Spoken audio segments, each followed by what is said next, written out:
Magandang araw po sa inyong lahat.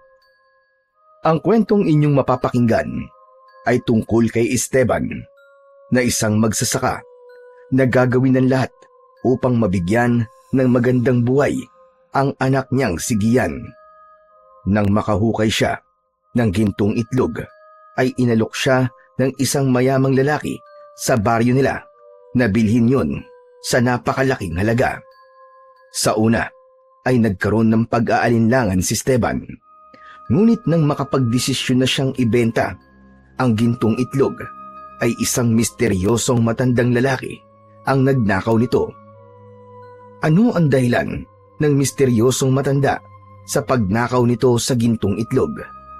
Magagawa pa bang mabawi ni Esteban ang bagay na magiging daan upang mabigyan niya ng maginhawang buhay ang kanyang anak? Ngunit bago po ang lahat, mga idol, huwag po nating kalimutang mag-subscribe at i-hit ang notification bell sa aking YouTube channel na The Voice Addict at Apong Isaac para sa mas marami pang makapigil hiningang kwentong aswang at katatakutan mula sa mundo ng kababalaghan. Umpisahan na po natin ang kwento.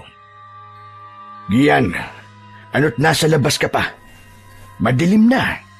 Umuwi ka na't maghahapunan na tayo. Sandali lang po, tay. Babawian ko lang po to si Romeo.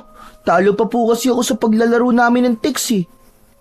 Uuwi ka ba o ilalaga ko yung mga text mo at ipapainom ko sa yung sabaw? Tatay naman eh. Ano bang tingin mo sa mga text ko, karne ng baboy? Susunod po ako sa inyo. Siguraduhin mo na susunod ka.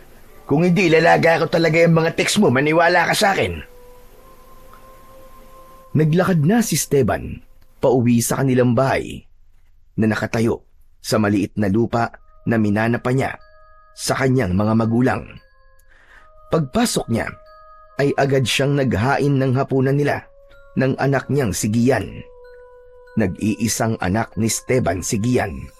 Halos 10 taon na ang nakakalipas simula nang mamatay ang kanyang asawa nang dahil sa panganganak kay Gian. Kaya simula noon ay mag-isa nang binuhay ni Esteban ang kanyang anak. Magsasaka si Esteban sa taniman ng gulay at mga punong namumunga sa asyenda ng mayamang si Don Lauro.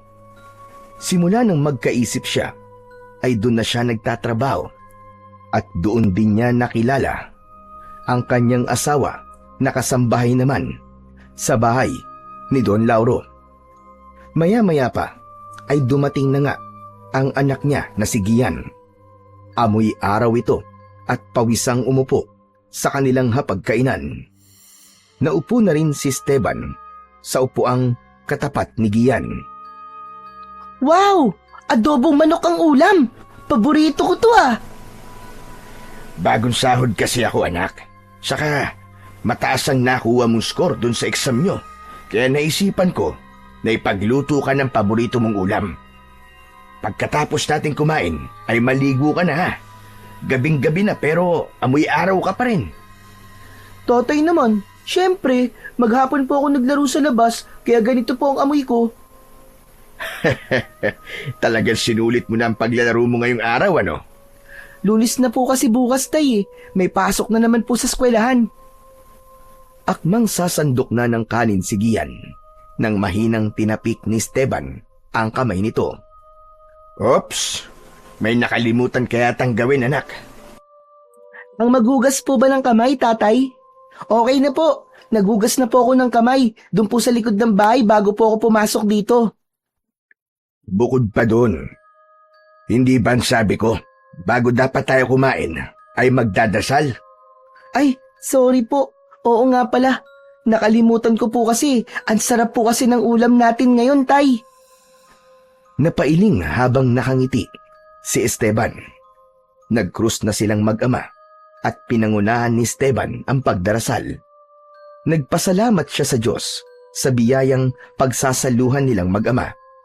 Matapos ang maikling panalangin, ay nagsimula na silang kumain. Grabe, ang sarap niyo po talagang magluto, tatay. Kayo po ang the best na tatay sa buong mundo. Sus, nambola ka pa. Alam mo kasi, ang nanay mo nagturo sa akin na magluto. Gusto niya kasi na matuto ko na magluto kasi sabi niya, para kahit wala na siya, ay hindi ako magugutom at ang mga magiging anak namin. Tapos po, nagkatotoo po ang sinabi ni nanay. Kaso nga lang, patay na po siya ngayon. Huwag na natin pag-usapan yan at baka magkaiyakan pa tayo rito. Oo nga pala, tay. Narinig ko po na pinag-uusapan po ni na Aling Maming dun po sa tindahan na umatake na naman daw po yung aswang kagabi. Pinasok daw po ng aswang yung bahay ni na Aling Maming. Buntis po pala yung anak ni Aling Maming. Buti na lang daw po, naitaboy nila yung aswang. Aba, daig mo pa mga tsismosa dito sa atin ha. Talagang detalyado ka kung magkwento iyan. Pero sa totoo lang anak, nakakabahala na yung mga aswang na yan eh. Binata pa lang ako, problema na yan dito sa baryo. Napakatagal ng panahon at nandito pa rin ang mga aswang na yan sa lugar natin. Tay, hindi po kaya taga rito lang po sa atin yung aswang? Hindi ko alam anak. Maaring oo, maaring hindi. Pwedeng taga rito o nakatira sa ibang lugar. Pero ang importante, hindi tayo binibiktima ng kung sino mang aswang na yun. Hindi naman talaga siya magkakaroon ng lakas ng loob na magpunta dito sa bahay. Kasi palaging nakasabit sa pinto yung buntot ng pagi na nabili ko nun sa palengke. Pero tay, nakita niyo na po ba yung aswang po na sinasabi nila? Ako po kasi gusto ko siyang makita kahit isang beses lang eh. Hindi pa anak. Saka wag mo nang pangarapin na makita yung aswang. Sa tingin mo ba mabubuhay ka pa kapag nakita mo siya at nakita ka niya? Siyempre lalabanan ko po siya, tay. Palagi ko kayang dala ang tirador ko, tapos asintado pa ako. Ikaw talaga. Walang panama yung tirador mo sa aswang. Kaya huwag ka nang lalabas kapag madilim na. Huwag ka nang tumulad sa ibang mga bata dyan na kahit hating gabi na ay nasa labas pa't naglalaro. Wala ka mapapala sa kalsada, anak.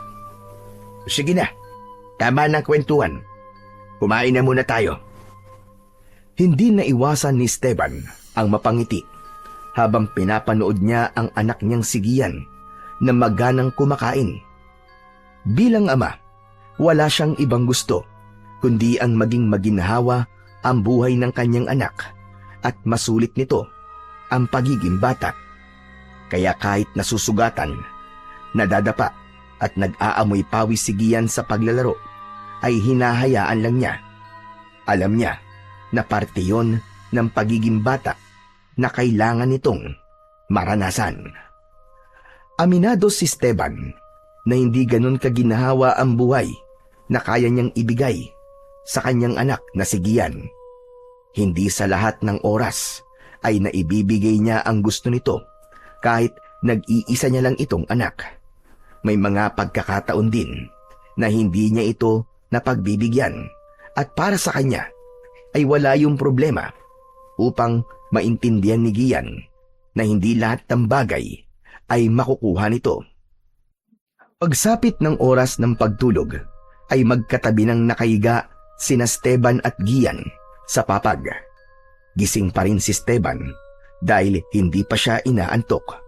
Inakala niya na tulog na ang kanyang anak, kaya nagulat siya nang bigla itong nagsalita.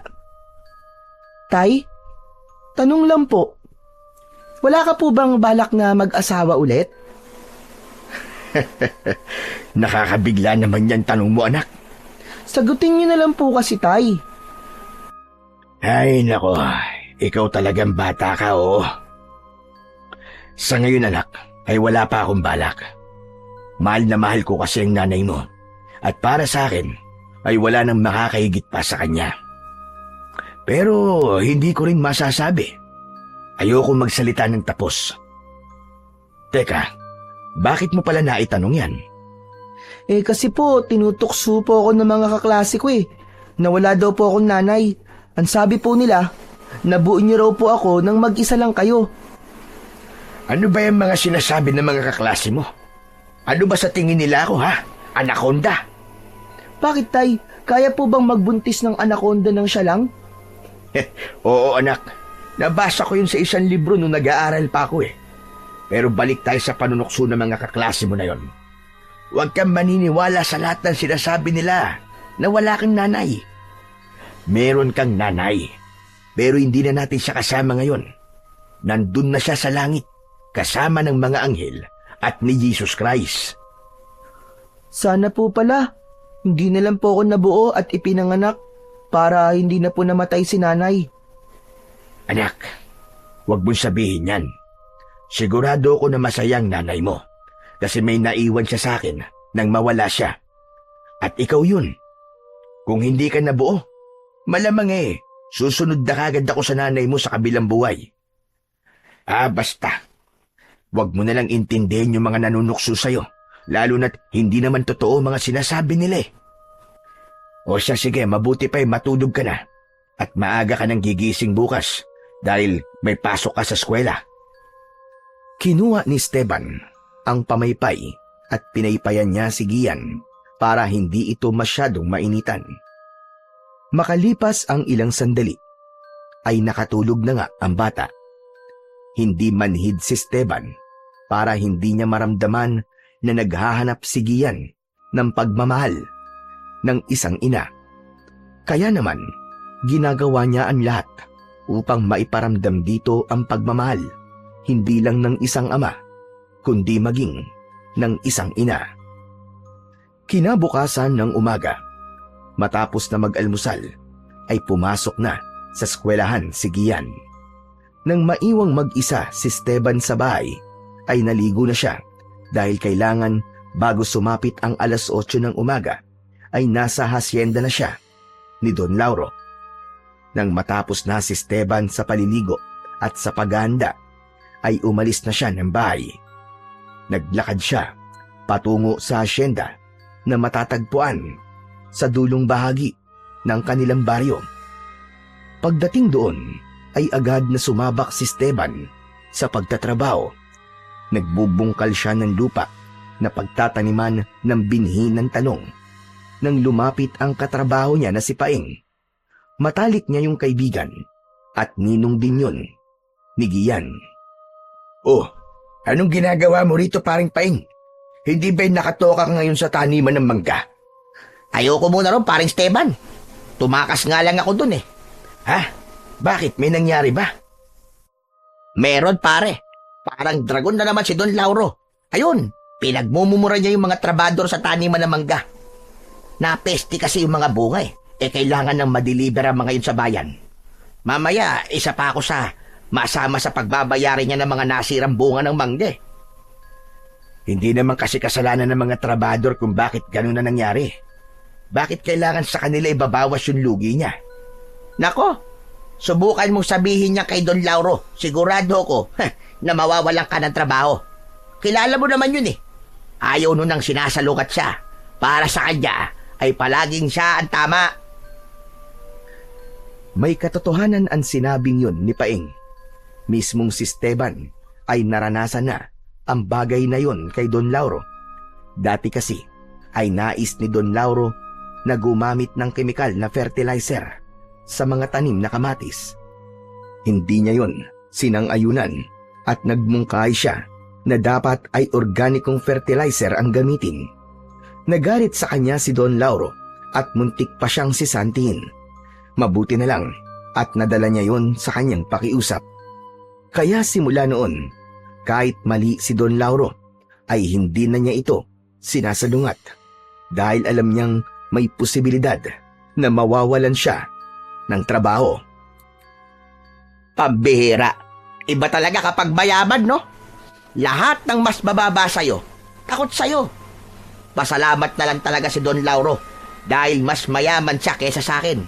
Dahil kung hindi, naku po, pagsasasampal-sampalin ko talaga siya ng pera ko. Ang pangit mo namang maging mayaman, pare. Nananampal ka ng pera. Aba, syempre, hindi kita sasampalin ng pera. Kaibigan kita eh. Yung mga kagaya lang ni Don Lauro. Pero alam mo, pare, bukod kay Don Lauro, ay meron pa akong isang kinatatakutan dito sa baryo natin. Sino naman pare? Yung misis mo ba? Hoy, hindi ako takot sa misis ko. Anong palagay mo sa akin, Andre Disaya? Siya ang takot sa akin. Sus, nung nakaraan linggo lang habang nag-iinuman tayo sinundo ka ni kumare. Sinigawan ka lang para ka ng asong bahagang buntot na umuwi. Dapat kasi kahit paminsan-minsan ay susunod din tayo sa mga asawa natin. Pero balik tayo sa isa ko pang kinatatakutan, pare. Yung aswang, pare. Alam mo ba yung bagong kwento tungkol sa aswang na nandito sa lugar natin? Oo, naikwento na yan sa akin ni Giyang kahapon. Yung tungkol dun sa buntis na anak ni Aling Maming. Bukod pa ron, pare. May nakapagsabi sa akin sa kabilang baryo na kahit sa kanila ay may aswang din na umaatake tuwing gabi. Ang ginagawa daw nung aswang ay para bang may hinahanap kasi naghahalugog sa mga bahay-bahay. Tapos kapag hindi niya nakita yung hinahanap niya, ay sa kanya aatakihin yung mga nakatira sa bahay na pinasok niya. Pambihira yan ano daw yung hinahanap ng aswang pare? Hindi ko alam eh. Hayaan mo kapag nakita ko yung aswang, itatanong ko kagad sa kanya. Puro ka talaga kalokohan Hindi ko na alam kung ano ang totoo at biro sa mga kwento mo Totoo yung kinikwento ko sa'yo, pare. May hinahanap talaga yung aswang na isang bagay na walang nakakaalam kahit sino. Kaya kayo ni Gian, pare, siguraduhin yung nakakandado mga pinto at bintana nyo bago kayo matulog. Dahil hindi natin alam. Baka isang gabi bigla na lang kayong pasukin ng aswang. Yun ang huwag niyang gagawin. Subukan lang niya kasi meron kaming buntot ng pagi sa bahay. Hindi ba sabi ng mga matatanda takot daw sa ganun ng mga aswang? Magsasalita pa sana si Paing, ngunit hindi na nito nagawa nang marinig nila ang galit na sigaw ni Don Lauro. Sabay silang napalingon at nakita nila ang mayamang lalaki na nakatayo sa labas ng taniman ng mga talong. Hoy! Kayong dalawa! Ano't nagpikwentuhan kayo habang oras ng trabaho? Hindi ba ayoko sa lahat ay yung walang focus sa obligasyon nila sa aking hasyenda? Gusto niyo bang mawalan kayo ng trabaho? Ay, pasensya na ho, Don Lauro.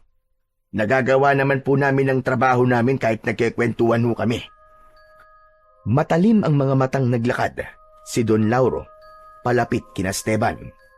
Pare naman bakit ka pa sumagot? Ayan tuloy Papalapit na ang dragon sa atin. Yari tayo. Talagang nangangatwirang ka pa, Esteban Akala mo ba ay nakalimutan ko na yung sinalungat mo ng aking kagustuhan sa kung paano gagamitin ng fertilizer dito sa aking taniman? Parang mas marunong ka pa sa akin Ikaw na kaya maging amo. Magpalit na lamang tayo. Don Lauro, pwedeng tayo na lang po ang magpalit? Kahit isang araw lang ho. Pangarap ko po kasing maranasan na maging mayaman Ano sa tingin mo? Nakikipagbiruan ako, Paing? At anong ginagawa mo rito? Hindi ba't sa manggahan kita pinagtatrabaho ngayon? Talaga nagawa mo pang tumakas doon, para hindi ka makasama sa mga babawasan ko ng sahod dahil sa kapalpakan nyo sa manggahan ko. Pare, bumalik ka na sa manggahan. Don Lauro, pasensya na ho. Hindi na po kami magkikwentuhan. Hindi na sumagot pa si Don Lauro.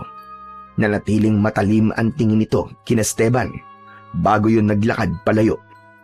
Nang wala na ang amo nila, ay isang malalim na paghinga ang pinakawalan ni Paing.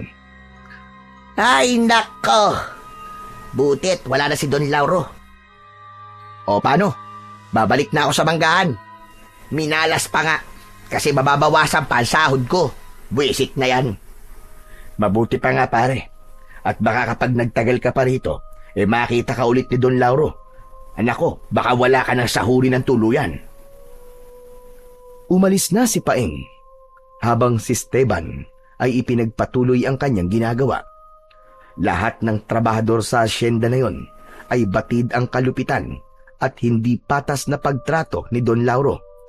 Ngunit dahil wala na silang mahahanap na trabaho, wala na silang magagawa, kundi ang magtiis at masanay sa hindi magandang ugali ng kanilang amo. Mabilis na lumipas ang mga oras hanggang sa sumapit na ang oras na pag-uwi ni Esteban sa kanilang bahay. Pagdating niya ay naroon na si Gian na abala sa pagsusulat sa notebook. Sinalubong siya ng bata upang magmano. Mukhang pagod na pagod po kayo, tay ah. Hindi naman. Kundi talagang pagod na pagod. Ang dami naming ginawa ngayon sa asyenda, anak. Oo nga pala, linisin mo na tong isda para mamaya ipiprito ko na lang. Kinuha ni Gian ang mga isda na nakalagay sa plastik at dinala nito yon sa kanilang batalan. Sinimulan agad nitong linisin ang mga isda. Nang matapos si Gian, ay bumalik yon sa pag-aaral. Pinanood naman ni Esteban ang kanyang anak habang abala yon sa pagsusulat. Kahit papano ay nawawala ang pagod niya kapag nakikita niya si Gian. Kaya sa kabila ng nakakapagod niyang pagtatrabaho, basta't makita lang niyang nasa maayos na lagay ang kanyang anak, ay masaya na siya. Mahimbing nang natutulog si Esteban sa tabi ng kanyang anak. Ngunit naputol ang pagtulog niya nang maraan siyang yugyugin sa balikat ng kanyang anak.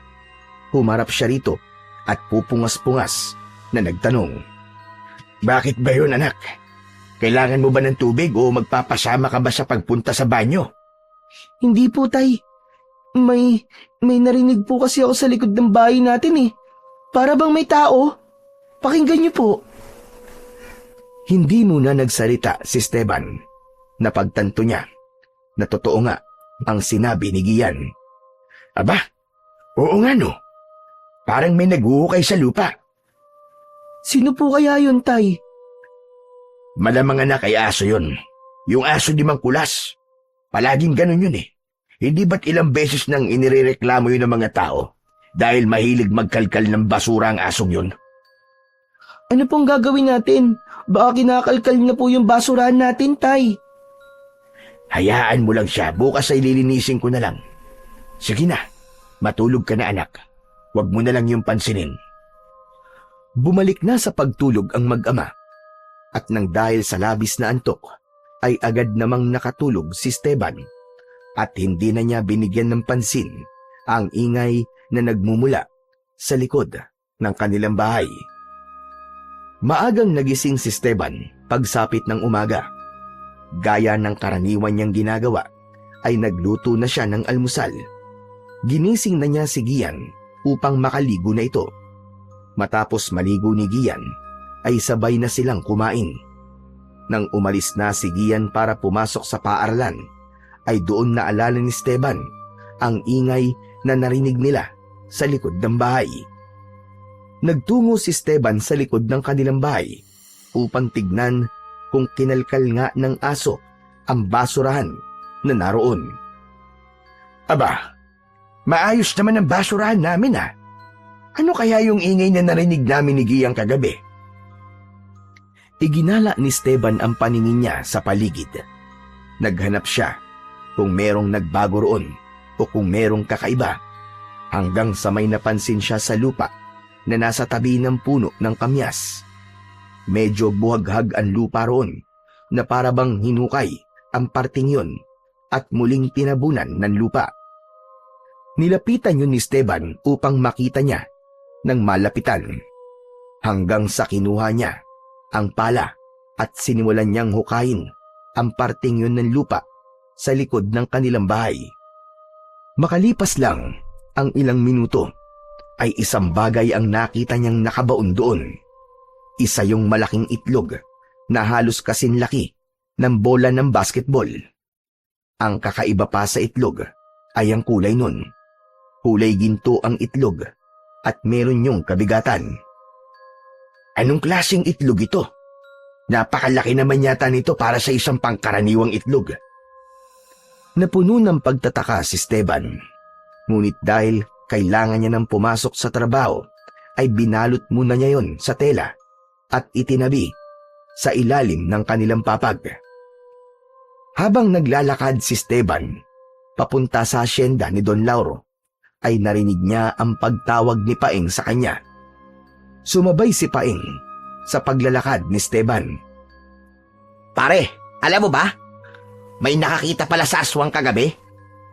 Sino na naman ang inatake ng aswang? Hindi nila kilala yung inatake.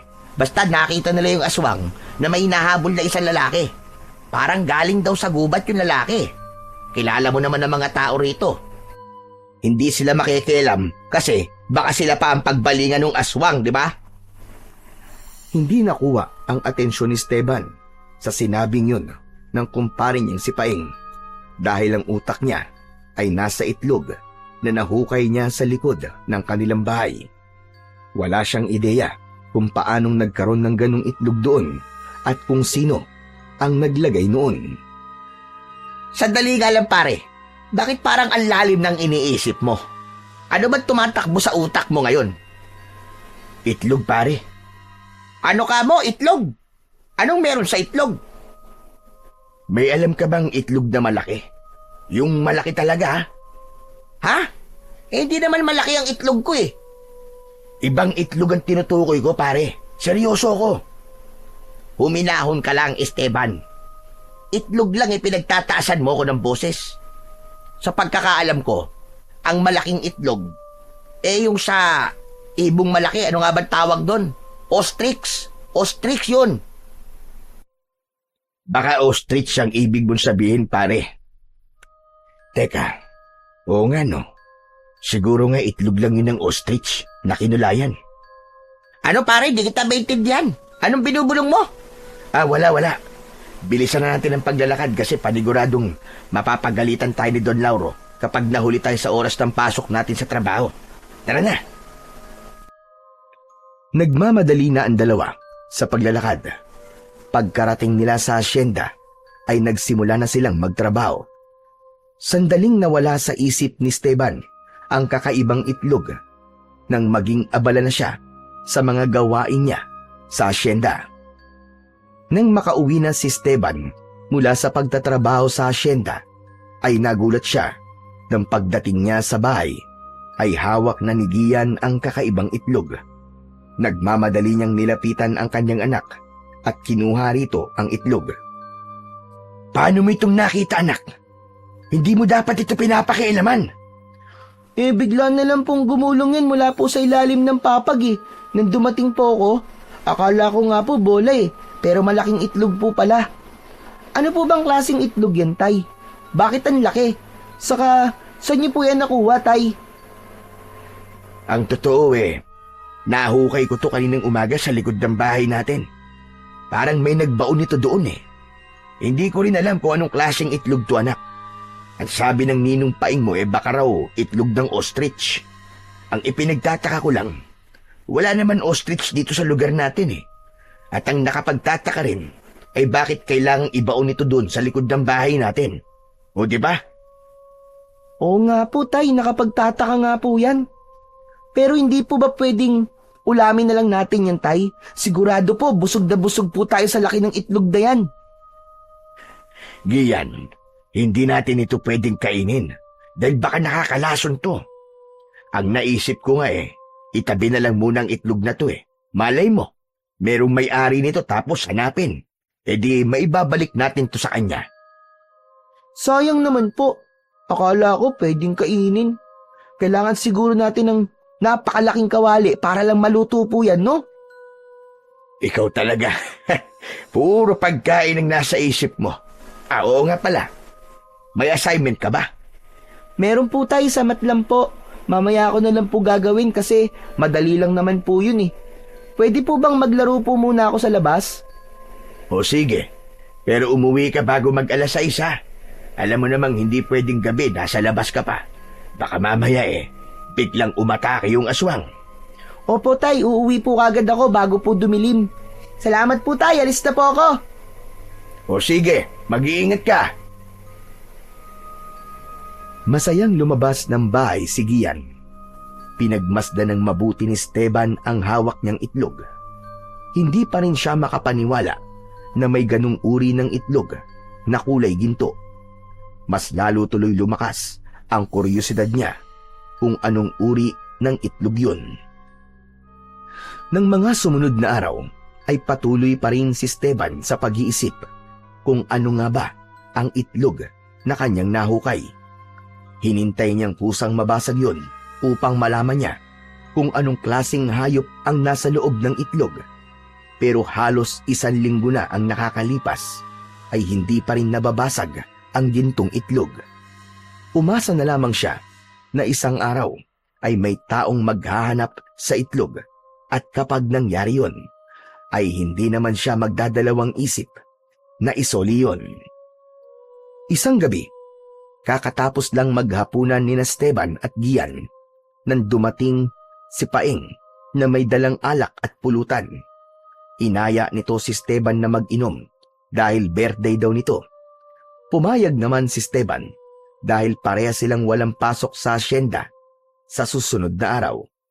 Sa harapan ng bahay sila pumwesto habang si Gian ay nagbabasa ng aklat sa loob. Baka mamaya sunduin ka na naman ng misis mo, pare ha? Nagpaalam ka ba sa kanya na magiinom ka rito? No problem, pare. Nagpaalam ako. Pinayagan ako kasi birthday ko naman eh. Saka pag dito ako nagiinom, kampante yun, pare. Alam mo naman ang kumare mo. Ang laki ng tiwala sa'yo nun. Hindi nagtagal ay biglang lumabas si Gian na dala ang gintong itlog. Ninong, tignan niyo po ang nahukay na itlog ni tatay oh. Napakalaki po tapos kakaiba. Gian, ibalik mo nga yan dun sa loob. Sandali lang, pare. Sandali lang. Kau naman, oo. Aba, totoo nga sinabi mo, pare ah. Ang laki nga ng itlog na yan ah. Saka kakaiba ang kulay. Kulay ginto. Halika nga rito, inaanak. At titignan ko ng mabuti ang itlog na yan. Lumapit si Gian kay Paeng at inabot nito ang gintong itlog. Manghang-mangha si Paeng habang pinagmamasdan yon. Grabe, pare. Ngayon lang ako nakakita ng gintong itlog. Kaya pala, nagtanong ka sa akin nung isang araw tungkol sa itlog dahil dito pala. Saan mo nakuha to, pare Esteban? Diyan lang, pare. Nahukay ko sa likod ng bahay namin. Ewan ko. Ang hinala ko meron nagbaon yan dun eh. Hinihintay ko nga na may maghanap pero 1 linggo na. Simula nung mahukay ko yan, wala pa naman naghahanap. Ano ka ba, pare? Baka mapagkakakitaan mo to. Ibenta mo na to. Doon sa palengke. I-auction mo, pare. Sigurado ako na pag-aagawan ito ng mga tao kasi kakaiba ang itlog na to eh. Saan ka ba nakakita ng ganitong itlog? Malaki at kulay ginto pa.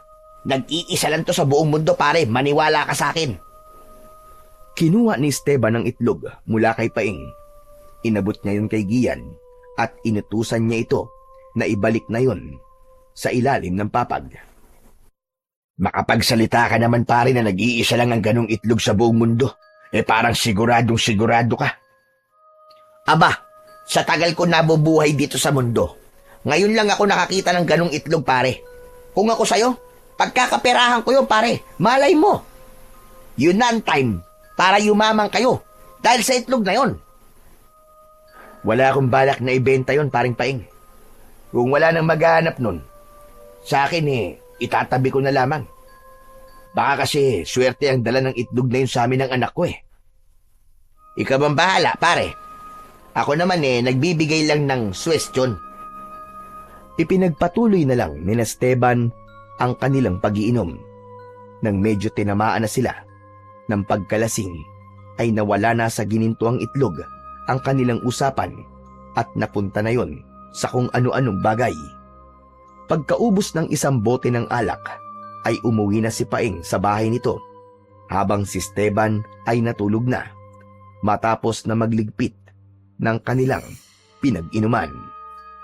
Kinabukasan, dahil walang pasok sa trabaho, ay nasa bahay lang si Esteban.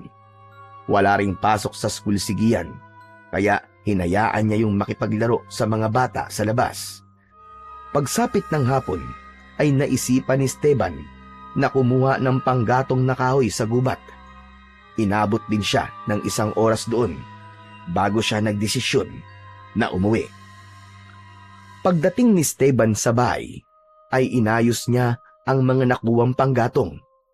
Matapos yun, ay biglang pumasok sa isip niya ang ginintuang itlog sa hindi niya maipaliwanag na dahilan. Tinignan niya ang itlog sa ilalim ng papag at kinabahan siya dahil wala yun roon. Ang unang pumasok sa utak niya ay baka kinuha yun ng anak niyang si Gian. Lumabas siya at hinanap niya ang kanyang anak. Hindi nga siya nagkamali dahil nakita niya si Gian na nagmamalaking ipinapakita ang ginintuang itlog sa mga kalaro nito. Malakas na tinawag ni Esteban si Gian. Namutla ang bata nang makita siya at agad yung lumapit sa kanya. Anak naman, hindi ba sabi ko sa'yo ay huwag mong pakikialaman ang itlog na yan? Talagang inilabas mo pa at pinakita mo pa sa mga kalaro mo. Story na po, Tay. Ayaw po kasing maniwala ng mga kalaro ko na may ganito po tayong kalaking itlog Kaya kinuha ko po sa bahay. Tapos po ipinakita ko po sa kanila. Huwag mo nang uulitin to, anak, ha? Mapapalo na talaga kita. Opo, Tay. Sorry po talaga. O tara na, umuwi na tayo. Hinawakan ni Esteban ang isang kamay ni Gian at magkasama silang naglakad pauwi sa bahay nila. Habang naglalakad ay nakasalubong nila si Don Lauro na nakasakay sa kabayo. Bagyang yumukod si Esteban nang magtama ang mga mata nila ng kanyang amo. Nagtaka siya nang ipahinto ni Don Lauro ang kabayo nito at bumaba ito. Lumapit si Don Lauro sa kanila. Magandang hapon po, Don Lauro. May kailangan po ba kayo sa akin? Sa totoo lang ay wala naman. Dahil namamasyal lang ako. Pero nakuha ng itlog na hawak ng anak mo ang aking atensyon. Saan niyo nakuha ang itlog na yan? Nahukay ko po doon sa likod ng aming bahay. Talagang agaw pansin po ang itlog na yan kasi malaki po tapos kulay ginto pa. Tama ka. Kakaiba nga ang itlog na yan. Tay, umuwi na po tayo. Kailangan ko na pong gumamit ng banyo sakit na po ng tiyan ko. Pasensya ka na, Don Lauro, Pero uuwi na po kami ng anak ko. Mag-iingat po kayo. Napansin ni Esteban na nasa itlog pa rin ang tingin ni Don Lauro. Tila hindi yun makapaniwala na nakakita ito ng ganong klase ng itlog. Hindi na lang yun pinansin ni Esteban at nagmamadali na silang umuwi sa kanilang bahay. Nang sumunod na araw, ay balik na sa pagtatrabaho si Esteban. Habang abala siya sa pagdidilig ng mga gulay, ay humahangos na lumapit sa kanya ang kumpare niya na si Paeng. Oh, ano na naman ginagawa mo rito, pare? Baka mamaya makita ka pa rito ni Don Lauro Hindi ka na dito nakapwesto, di ba? Parang Esteban, si Don Lauro nga mismo nagpapunta sa akin dito. Inutusan niya kasi ako na papuntahin ka sa opisina niya. Ha? Bakit daw? Aba pare, malay ko. Hindi naman niya sinabi sa akin kung bakit Bigla tuloy ako kinabahan, paring Paeng May mali ba akong nagawa? Hindi ko rin alam pare. Pero mukhang hindi naman siya galit Ang mabuti pa ipuntahan mo na siya kasi baka nga totoong magalit tayo sa'yo kapag nagtagal ka pa. Iniwanan muna ni Esteban ang kanyang ginagawa at nagtungo na siya roon sa opisina ni Don Lauro na nasa gilid ng mansyon. Bago siya kumatok, ay huminga muna siya ng malalim at nagdasal na sana ay hindi siya papagalitan ni Don Lauro. Matapos yun, ay marahang kumatok na sa pinto si Esteban. Don Lauro, ako po ito si Esteban. Pinatawag niyo raw ho ako. Hindi nakalaki ang pinto. Pumasok ka na. Binuksan ni Esteban ang pinto. Pagpasok niya, ay naabutan niyang nakaupo si Don Lauro sa maliit na sofa. Pinaupo siya nito sa tabi nito at napansin niya na sobrang seryoso ng muka ng kanyang amo. Iyon na nga ho, Don Lauro. Pinuntahan po ako ni Paeng sabi po niya, pinatatawag niyo raw po ako. Oo, pero huwag kang mag-alala. Wala akong sasabihin sa'yo na dapat mong ikatakot. Ayoko na magpaligoy-ligoy pa, Esteban. Interesado ako ron sa ginintuang itlog mo. Ano pong ibig niyo sabihin, Don Lauro? Bibiling ko yun sa'yo. Magkano mo yun ibibenta sa akin? Pasensya na ho. Pero ayoko pong ibenta yung itlog na yun Naisip ko po kasi na baka merong may-ari nun at baka biglang may maghanap. Matanong nga kita, ilang araw na bang nasa iyo ang ginintuang itlog? Halos 2 linggo na rin po. 2 linggo? Di ba matagal na rin yun? Kung merong may-ari ng itlog na yun, ay sigurado ko na dapat ay meron na naghanap nun. Bakit ho pala interesado kayo sa ginintuang itlog, Don Lauro? Kailangan ko pa ba sabihin sa'yo ang dahilan? Kaya magsabi ka na, Esteban. Magkano mo yun ibibenta? Don Lauro, pasensya na ho talaga. 100,000 piso. Don Lauro, 200,000 piso. O sige, sagad na natin. 250,000.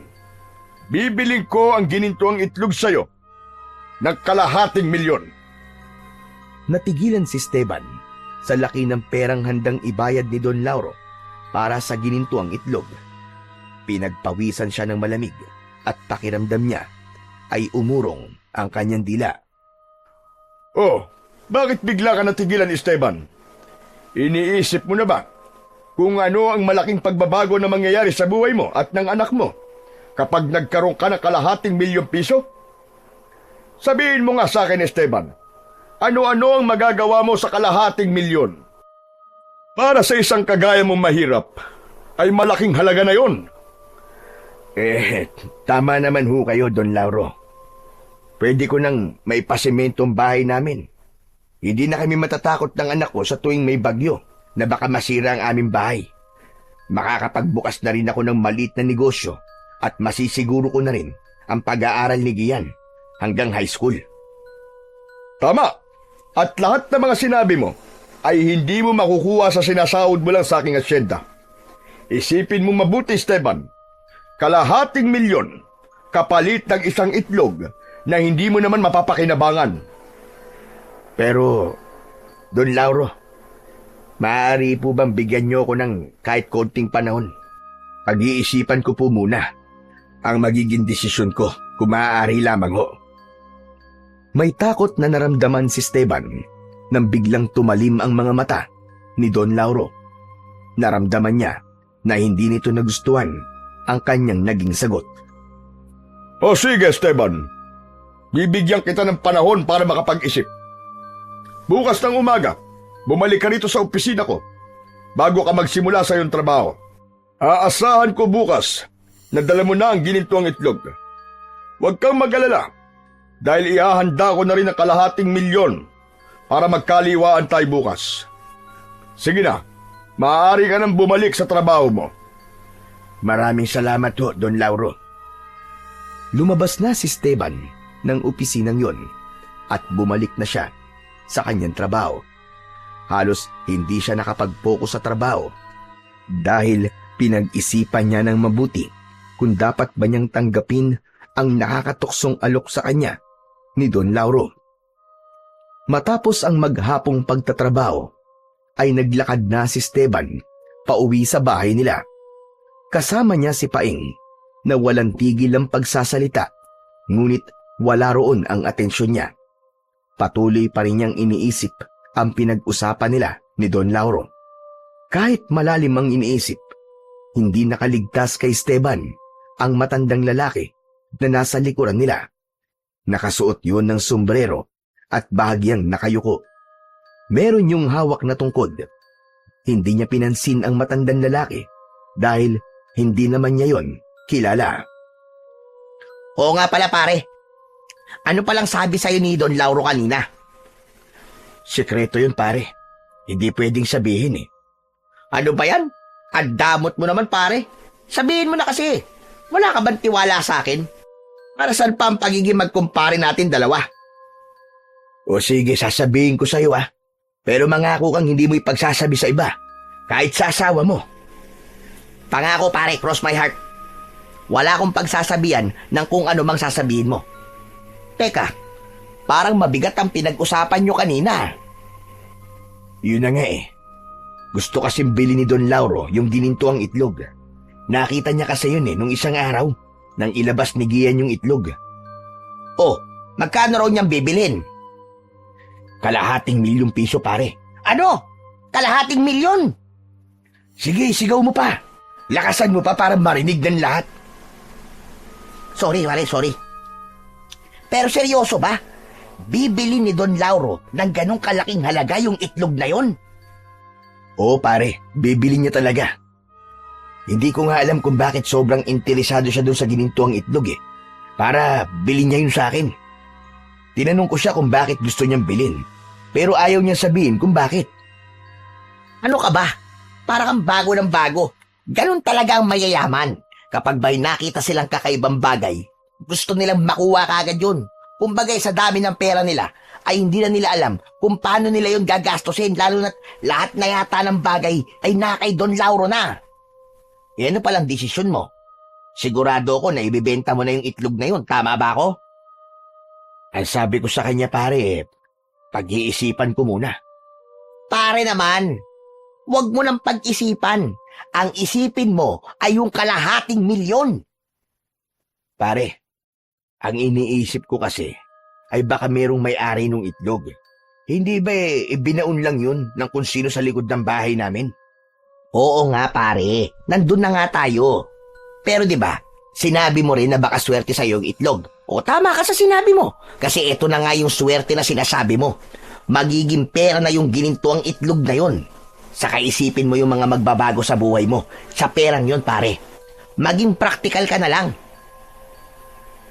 Sandaling natahimik si Esteban upang mag-isip kung ano ang magiging desisyon niya. Nang sandaling yon ay napagtanto niya na baka yun nga ang dahilan kung bakit nahukay niya ang ginintuang itlog. Baka yun ang magiging sagot upang makaahon sila sa kahirapan at maibigay niya ang buhay na gusto niya para sa kanyang anak. Oo nga no. Siguro nga tama ka pare. Ibibenta ko na lang yung kay Don Lauro. Yan! Ganyan ka dapat magdesisyon. Basta, kapag nakuha mo yung pera, magpainom ka ha? Oo na. Alam ko namang alak lang ang kaligayahan mo eh. Naputol na ang usapan ng dalawa nang nakarating na si Paing sa bahay nito. Habang mag-isang naglalakad si Esteban, ay napangiti siya dahil naglaro sa kanyang imahinasyon ang napakalaking pagbabagong mangyayari sa buhay nila ni Gian sa sandaling maibenta na niya kay Don Lauro ang ginintuang itlog. Kinagabihan, pagsapit ng oras ng pagtulog ni Esteban, ay inayos na nila ni Gian ang kanilang higaan. Kakahiga pa lang ng mag-ama nang may narinig silang mahinang pagkatok sa pinto. Bumangon si Esteban pero hindi niya muna binuksan ang pinto. Sino yan? Pasensya na sa aking panggagambala ng ganitong oras. Kanina pa kasi ako naglalakad dahil may pupuntahan ako. Makikiusap sana ako sa iyo na baka pwede mo akong bigyan kahit isang baso ng tubig. Uhaw na kasi ako. Sumilip si Esteban sa siwang ng pinto. Nakita niya sa labas ang isang matandang lalaki na nakasuot ng sombrero at may tungkod. Napakunot ang noo niya nang maalala niya na yun ang matandang nasa likod nila kanina ni Paing habang sila ay naglalakad. Sandali lang po at ikukuha ko kayo ng tubig. Tay, sino po yun? Nanghihingi ng tubig anak. Diyan ka na lang at matulog ka na ha. Dumiretso si Esteban sa maliit nilang kusina. Kumuha siya ng baso at nilagyan yun ng inuming tubig. Pinagbuksan niya ng pinto ang matandang lalaki at inabot ang isang baso ng tubig. Tinanggap naman yun ng matanda at mabilis na inubos ang laman ng baso. Kung ganun tatang 10 ba ang punta nyo at gabing-gabi na naglalakad pa rin kayo? Sa Santa Teresita ang tungo ko. Aba, napakalayo pa po nun mula rito. Delikado pa naman dito ng ganitong oras dahil po sa gumagalang aswang. Wala akong magagawa kundi ang maglakad ng ganitong oras. O sige, maraming salamat pala sa tubig. Ito na ang baso mo. Inabot ng matandang lalaki ang baso. Nang kukunin na yon ni Esteban, ay biglang hinawakan ng matandang lalaki ang braso niya. Nagulat siya nang hinila siya ng matanda. Hindi siya makapaniwala sa lakas na taglay ng matandang lalaki. Halos matumba siya sa ginawa nito. Biglang hinampas ng matanda ang likod ng ulo ni Esteban gamit ang tungkod nito. Sandaling nagdilim ang paningin ni Esteban at napaluhod siya sa lupa. Tatayo sana siya nang muli siyang hampasin ng tungkod ng matanda sa ulo at yun na ang naging dahilan para tuluyan siyang mawalan ng ulirat. Hindi alam ni Esteban kung gaano siya katagal na walang malay, ngunit nang magising siya ay nasa tabi na niya si Gian. Umiiyak yun habang niyuyugyug siya. Nakahiga pa rin siya sa labas ng bahay nila at masakit pa rin ang ulo niya.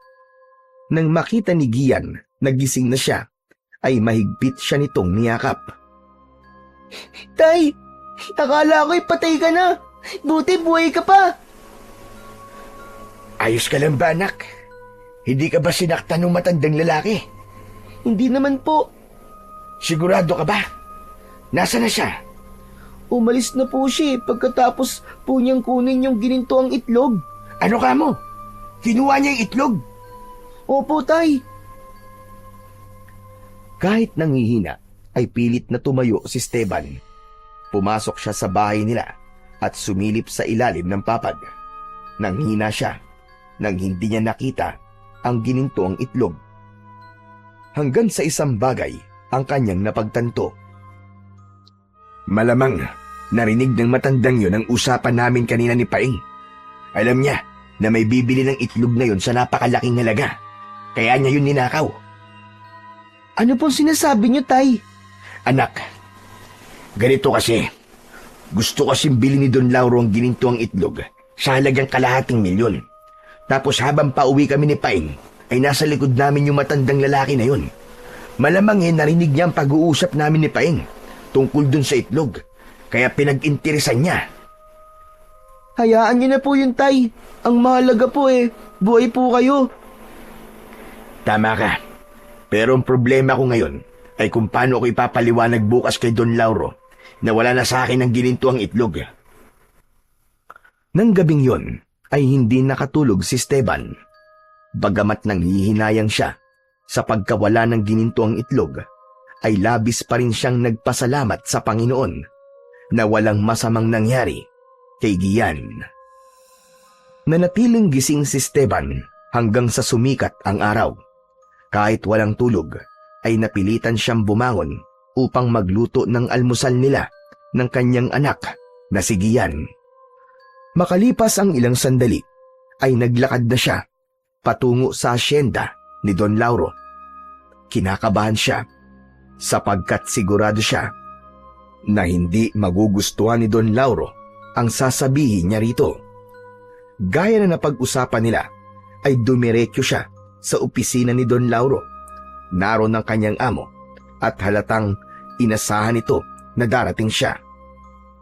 Matapos siya nitong paupuin, ay nagsimula na silang mag-usap. Nanlaki ang mga mata ni Esteban nang ilapag ni Don Lauro ang 5 bungkus ng pera sa lamesa. Gaya ng aking sinabi, ay narito na ang $250,000. $100,000 kada bungkus ang perang yan. Don Lauro, ang totoo gusto ko na po talagang ibenta sa inyong gininto ang itlog. Aba, mabuti naman. At nag-iisip ka ng tama. Kung ganun, nasa na ang gininto ang itlog? Ibigay mo na sa akin yon, dahil gusto ko na yon mahawakan. Yun na nga po ang problema. May nangyari ho. Anong problema sinasabi mo? Huwag mong sabihin na nabasag ang itlog. Hindi po nabasag ang itlog, Don Lauro. May nagnakaw po sa gininto ang itlog. Nanlilisik ang mga matang napatayo si Don Lauro. Malakas nitong inihampas ang mga kamay sa ibabaw ng lamesa. Napapitlag si Esteban dahil sa matinding galit ni Don Lauro. Ano sinabi mo? Ulitin mo nga sinabi mo, Esteban. Yun na nga ho, Don Lauro. Wala na po sa akin ang gininto ang itlog. Kagabi po nilooban po kami ng isang matandang lalaki. Hindi ko po inasahan na magdanakaw siya, kaya hindi ko po nadepensa ng sarili ko. Nagawa niya po akong patulugin at doon niya na ninakaw po ang ginintuang itlog. Alam mo ba na napakatagal ko nang gustong makuha ang itlog na yon, Esteban? Alam mo ba kung ilang taong ko nang hinahanap yon? Tapos kung kailan abot kamay ko na, ay sasabihin mo na may nagnakaw? Pasensya na ho talaga, Don Lauro. Kahit nga po ako'y nagtataka kung bakit ho yun ninakaw sa akin. Huminga ng malalim si Don Lauro. Tila napakarami pa sana nitong sasabihin na masasakit na salita. Pero pinigilan nito ang sarili. Muli itong naupo. Pinakalma muna nito ang sarili bago muling nagsalita. Bibigyan kita ng pagkakataon.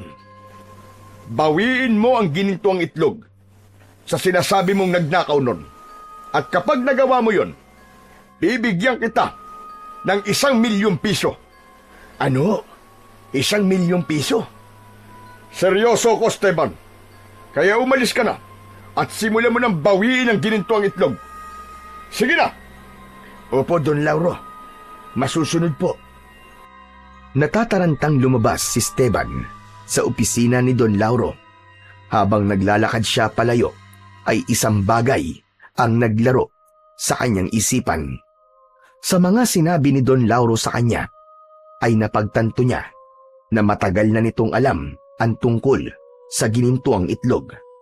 Kaya naman, mas lalong lumaki ang kuryosidad niya kung bakit gustong-gusto nitong makuha ang naturang itlog. Sa paglalakad ni Esteban ay nakasalubong niya ang kumpare niyang si Paeng. Ngumiti ng malaki si Paeng sa kanya at tinapik siya sa balikat. O ano pare? Kumusta na ang kaibigan kong milyonaryo? Anong milyonaryong sinasabi mo dyan? Aba, kahit kalahating milyon lang yun, ay milyon pa rin yun pare. Oh, wag ka nang magkaila. Nakita kitang pumasok sa opisina ni Don Lauro, kaya sigurado ko na binayaran ka na niya sa pagbili niya sa ginintuang itlog, o di ba? Walang bentahan na nangyari, pare. Ninakaw yung ginintuang itlog sa bahay namin kagabi. Isang matandang lalaki ang nagpanggap na nanghihingi ng tubig sa akin. Ayun, naawa ko, kaya binigyan ko. Akalain mong bigla niya akong hampasin ng tungkod sa ulo ko. Ayun, nawalan ako ng malay. Tapos kinuha niya yung itlog. Mabuti na lang talaga at hindi niya sinaktan ng anak ko. Anak ng pera na, naging itlog pa, bato pa. Pero bakit naman pag-iinteresan ng matandang yun, yung itlog na yun? Malakas ang kutob ko na yun yung matanda na nasa likod natin kahapon habang nag-uusap tayo. Siguro inisip niya na maibebenta niya pala ng malaking halaga yung itlog. Kaya yun, ninakaw niya. Kapag tinamaan ka nga naman talaga ng kamalasan, oo. Eh ano pa nang sabi ni Don Lauro? Di nagalit. Ang sabi niya, bawiin ko yung ginintuang itlog dun sa magnanakaw. Babayaran niya raw ako ng 1,000,000 piso kapag nakuha ko. Aba nga naman, lumaki pa pala ang kikitain mo sa itlog na yun, pare. 1,000,000! Magiging totoong milyonaryo ka na pag nagkataon, pare. Pwede ka nang huminto sa pagtatrabaho mo rito. Ang problema ko ngayon, pare, ay isang kuhahagilapin ng magnanakaw na yun. Pero alam mo, paring Paeng, nagtataka lang talaga ako kung bakit gustong-gustong makuha ni Don Lauro yung ginintuang itlog. Kanina kasi, parang nadulas siya sa sobrang galit niya. Sinabi niya na matagal niya nang hinahanap yun. Ano ka ba pare? Huwag mo nang isipin ang dahilan ni Don Lauro kung bakit gusto niya makuha yung itlog. Ang isipin mo ay kung paano mo yun mababawi sa nagnakaw sa'yo. Tama ka, pare. 1,000,000 na ang pinag-uusapan dito, pare. Napakalaking pera nun. At baka masiguro ko ng pag-aaral ni Gian hanggang kolehiyo kapag nagkaroon kami ng ganong kalaking pera. Nang sandaling yon, ay wala nang ibang nasa isip si Esteban, kundi ang muling makuha ang ginintuang itlog. Ngunit ang problema niya ay kung saan niya hahanapin ang matandang lalaki na nanloob sa kanilang bahay nung nakaraang gabi. Pagsapit ng gabi, habang magkasabay na naghahapunan sina Esteban at Gian, ay nag-iisip pa rin si Esteban ng paraan kung paano niya mababawi ang ginintuang itlog. Ipinaalam niya sa kanyang anak ang pinag-usapan nila ni Don Lauro at maging ito ay natuwa nang malaman sa laki ng halaga ng pera na pwede silang magkaroon kung sakaling magtagumpay ang kanyang ama sa pinapagawa ni Don Lauro. Grabe, Tay.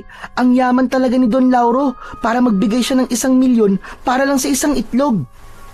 Kaya nga anak ang problema ko nga lang ngayon ay hindi ko alam kung saan ko hahagilapin ang matandang magnanakaw na yun.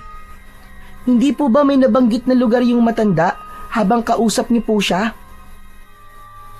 Nanlalaki ang mga mata ni Esteban sa sinabing yun ni Gian. Oo nga no. Ang sabi niya ay pupunta raw siya sa Santa Teresita. O, Tay, baka po nandun siya nakatira. Kung ganun, bukas magtutungo ko sa Santa Teresita. Iahabilin muna kita sa ninong paing mo dahil hindi ko alam kung anong oras ako makakabalik dito bukas. Sige po, Tay. Pero, Tay, mag-iingat po kayo ah. Di ba, andali po kayo napatulog ng matandang yon? Baka malakas po talaga siya. Napatulog niya ako anak kasi hindi ako handa at hindi ko alam na ganun ang gagawin niya sa akin. Pero sa pagkakataong ito ay handa na ako at hindi niya na ulit magagawa yun sa akin. Sinisigurado ko sa iyo yan anak. Kahit paano ay nagkaroon si Esteban ng pag-asa na mababawi na niya ang ginintuang itlog mula sa matanda. Buo na ang loob niya sapagkat alam niya na para yun sa magandang kinabukasan ng kanyang anak. Kinabukasan, nang pumasok na si Gian sa eskwelahan, ay nagpunta na si Esteban sa bahay ni Paing. Sakto, napaalis na ang kaibigan niya nang makarating siya roon. O pare, anong ginagawa mo rito? Gusto mo ba magkasabay pa tayong pumasok sa trabaho? Ang sweet mo naman talaga, pare. Hindi muna ako papasok sa asyenda ngayong araw, Paing. Ikaw na lang ang magsabi kay Don Lauro, ha? Sabihin mo sa kanya na mukhang alam ko na kung saan nakatira yung nagnakaw ng ginintuang itlog. Alam mo na kung saan, pre? Basta, saka ako nasasabihin sa'yo. Pinuntahan kita rito kasi makikisuyusan na ako na kapag wala pa ako mamayang gabi, ay pakibantayan mo muna si Gian. Kung maaari dito mo na siya patulugin sa bahay nyo. Yun lang ba? Walang problema, pare. Pero pare, mag-iingat ka sa gagawin mo na yan, ha? Hindi mo alam kung anong kayang gawin ng magnanakaw na yon. Hindi na siya uubra sa akin ngayon, pare. Sisiguraduhin ko na mababawi ko sa kanya ang ninakaw niya sa akin. Hindi na nagtagal doon si Esteban at nagsimula na siyang magpunta sa Santa Teresita. Ilang minuto siyang naglakad hanggang sa makalabas na siya ng kanilang baryo. Mula roon ay sumakay pa siya ng 2 jeep at 1 tricycle bago siya nakarating sa Santa Teresita. Pagtapak ng mga paa ni Esteban sa Santa Teresita ay agad siyang nagtanong-tanong sa mga tao roon kung may kilala ba ang mga ito na matandang lalaki na may tungkod at palaging nakasuot ng sombrero. May ilan na itinurong matandang lalaki ang mga napagtanungan niya base sa deskripsyon niya, pero nang makaharap niya ang mga itinuro sa kanya ay wala sa mga yon ang kanyang hinahanap. Hanggang sa inabot na siya ng hapon ay bigo pa rin siyang makita ang matandang nagnakaw ng ginintuang itlog. Nang makakita siya ng maliit na tindahan sa tapat ng talipapa, ay bumili siya ng soft drinks at tinapay dahil nagugutom na siya. Hindi ako pwedeng sumuko. Hindi ko sasayangin ang pagpunta ko sa lugar na ito at hindi ako uuwi na hindi dala ang itlog na yon. Habang nakatambay si Esteban sa harapan ng tindahan, ay napatingin siya sa may talipapa. Biglang lumakas ang kabog ng kanyang dibdib nang makita niya ang isang matandang lalaki na bumibili ng gulay doon. Nakasuot yun ng sombrero at may hawak na tungkod. Sa isang kamay naman ay may bitbit itong bayong. Hindi maaaring magkamali si Esteban. Yun ang matandang magnanakaw. Lalapitan na sana ni Esteban ang matandang lalaki, ngunit natigilan siya. Hindi ko siya pwedeng lapitan, lalo na't maraming tao. Baka sabihin niya sa mga tao na ako ang masama. Pasimpleng pinagmasdan ni Esteban ang matanda. Maya-maya pa ay umalis na yon at naglakad palayo. Lihim niya yung sinundan hanggang sa pumasok ang matanda sa isang kubo na malayo sa ibang kabahayan. Diyan ka pala nakatira, ha? Kung ganun, gagawin ko rin ang ginawa mo sa amin, tanda. Umalis muna si Esteban sa harapan ng bahay ng matandang lalaki. Bumalik siya sa tindahan at doon niya napagdesisyonang magpalipas ng oras. Naging matyaga si Esteban sa paghihintay ng tamang oras para kunin niya sa matandang lalaki ang ginintuang itlog. Kahit nagsarado na ang tindahan kung saan siya nakatambay, ay hindi pa rin siya umalis doon. Nang lumalim na ang gabi at wala ng tao ang nasa labas, ay saka naglakad si Esteban patungo sa bahay ng matandang lalaki. Pagdating niya sa harapan ng bahay, ay napansin niya na nakasindi pa ang ilaw sa loob nun. Kaya sigurado siya, nagising pa ang matanda. Ngunit hindi na kayang maghintay pa ni Esteban. Masyado nang mahaba ang oras na nawala para hindi agad siya kumilos. Kaya naglakad na siya palapit sa kubo at nang nasa harapan na siya ng pinto, ay kumatok siya ng 3 beses. Sinong nandyan? Magpapagamot ka ba? Bumalik ka na lang bukas at oras na ng aking pamamahinga. Hindi po ako magpapagamot. Magtatanong lang po sana ako kasi naliligaw ako. Napangiti si Esteban nang marinig niya na inaalis na ng matanda ang kandado ng pinto. May kaba siya, pero mas matindi ang pagnanais niyang mabawi ang ginintuang itlog. Sa pagbukas ng pinto, ay nagulat ang matandang lalaki nang makita si Esteban. Isasarado sana nito ang pinto, ngunit agad na itinulak ni Esteban ng malakas ang pinto. Tinamaan sa noo ang matanda ng pinto at bahagya itong napaatras. Mabilis na pumasok si Esteban. Nahagip ng mata niya ang tungkod na nasa gilid ng pinto at nang akmang kukunin yun ng matanda, ay inunahan niya ito sa pagkuha ng tungkod. Base sa reaksyon mo, ay sigurado ako naaalala mo pa ako, tanda.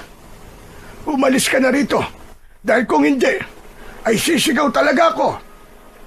Sige, sumigaw ka, tanda, para malaman ng mga tao rito na magnanakaw ka. Nasaan na ang ginintuang itlog? Ilabas mo! Wala na rito ang hinahanap mo, kaya umalis ka na. Hindi ka lang magnanakaw, kundi nuknukan ka rin ng sinungaling. Sabihin mo kung nasaan ang ginintuang itlog. Kahit na anong piga ang gawin mo sa akin, ay hindi ko sasabihin. Napagtanto ni Esteban na hindi talaga sasabihin ng matanda kung nasaan ang kanyang hinahanap. Kaya kahit labag sa kalooban niya, ay hinampas niya ng tungkod ang ulo ng matanda. May awa siyang naramdaman, pero agad niyang inisip na nararapat lang yun dahil isa yung magnanakaw. Nang manghina ang matanda, ay naghanap ng lubid o tali si Esteban. May nakita siyang lubid sa likod ng pinto at ginamit niya yun upang itali ang paa at kamay ng matanda. Nang masiguro niya na hindi na yon makakawala, ay sinimulan niyang halugugin ang buong kubo nito. Hindi mo alam ang ginagawa mo, Amang. Ako ang nagbaon noon sa likod ng bahay mo. Babalikan ko sana yon, pero nalaman kong hinukay mo ang ginintuang itlog. Naisip ko na mas makabubuti kung ikaw muna ang magtatago nun, dahil alam ng aswang na gustong makuha ang itlog na ako ang nangangalaga sa ginintuang itlog ng dragon, upang kahit malaman niya kung nasan ako, ay hindi pa rin niya makukuha ang itlog. Ano sabi mo, Tatang? Aswang? Gininto ang itlog ng dragon? Tama ang iyong narinig. Yun ay isang ginintuang itlog ng dragon na kailangan kong maibalik sa isang bundok dahil dun yun nararapat. Nais yung makuha sa akin ng aswang na nasa inyong baryo dahil magiging immortal siya sa sandaling mapasakamay niya ang bagay na yon. Nang malaman ko na ibibenta mo yon kay Lauro, ay nagdesisyon na akong kunin sa'yo ang ginintuang itlog ng dragon upang maiwasang mapunta yon sa maling kamay. Ibig mong sabihin kilala mo si Don Lauro? Bakit mo siya kilala, Tatang? Oo, kilala ko siya. Siya ang aswang na aking tinutukoy. Si Lauro ang aswang na matagal nang namemerwisyo sa baryo nyo. Natigilan si Esteban sa kanyang narinig sa matandang lalaki. Pakiramdam niya ay binuhusan siya ng napakalamig na tubig ng sandaling yun. Ngunit agad siyang umiling. Hindi. Hindi ako naniniwala sa'yo. Sinungaling ka talagang matanda ka. Ginugulo mo lang ang utak ko Bakit kasi hindi mo nalang sabihin kung nasaan ang hinahanap ko para matapos na tayo rito? Wala akong dahilan para magsinungaling sa'yo. Matagal nang pinangangalagaan ng aking pamilya ang ginintuang itlog ng dragon na yon laban kay Lauro. Kailangan kong madala yon sa isang kuweba, sa isang bundok.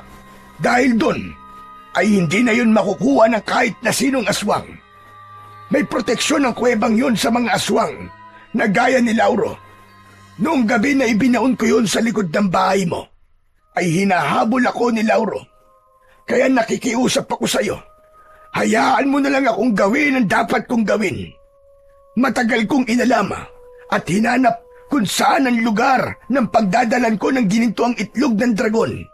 At huwag ka nang maging dahilan para mabigo ako sa aking misyon. Huwag mo nang sayangin ang laway mo, tanda. Dahil lahat ng salitang lumalabas sa bibig mo ay hindi ko papaniwalaan. Sinungaling ka. Napakagaling mong gumawa ng kwento. Ipinagpatuloy ni Esteban ang kanyang paghahalughog hanggang sa nakita niya ang isang bayong na nakasabit sa dingding. Kinuha niya ang bayong at pagtingin niya sa loob nun ay naroon. Nakita niya ang ginintuang itlog. Sa wakas, nakita na rin kita. Maibibigay na rin kita kay Don Lauro at magbabago na ang buhay namin ng anak ko. Makinig ka sa akin. Magsisisi ka kapag ibinigay mo yan kay Lauro.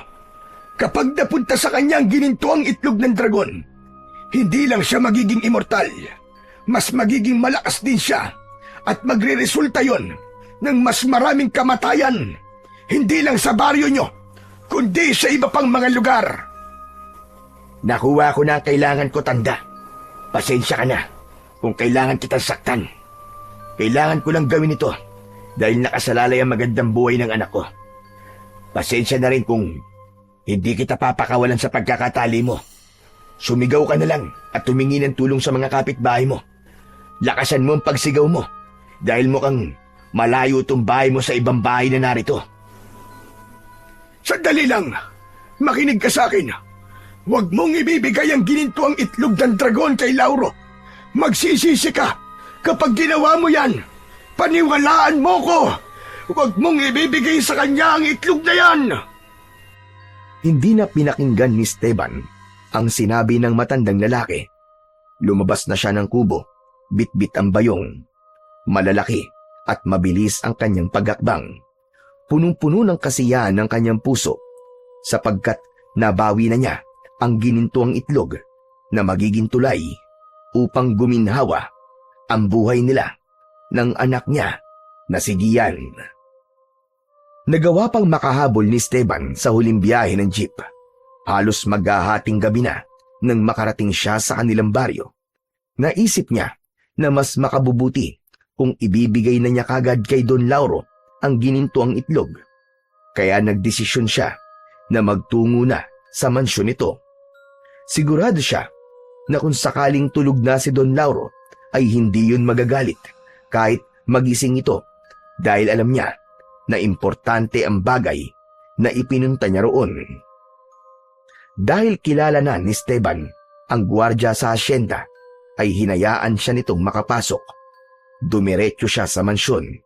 Ngunit habang papalapit siya roon, ay nakita niya si Don Lauro na lumabas ng bahay nito.